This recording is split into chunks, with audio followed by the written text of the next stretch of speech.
In today's video we're going to look at how you can complete divisions in Excel. Now this is really simple to do and we're going to run through 4 examples just to illustrate how it's done. So with the examples we've got, what we're going to do is we're going to divide the numbers in column A, so cells A2 to cell A5, by the numbers in column B, cells B2 to B5. And we're going to put the answers here. So to do the division, what you have to do is start off with equals. Then you need to select the number which is going to be divided, so 10, and then you do the / for divide. Then you move across and we'll select cell B2, which is where the number is that we want to divide by. Hit enter and we get our answer of 2, because 5 obviously goes into 10 twice. And rather than entering this formula again in each of these cells, what we can do is just drag this down and we get all of our answers just like this.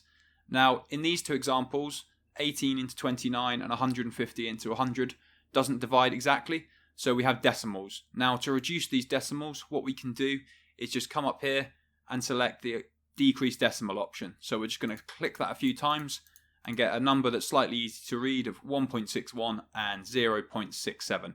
So that's just a quick example of how you can use Excel to complete divisions.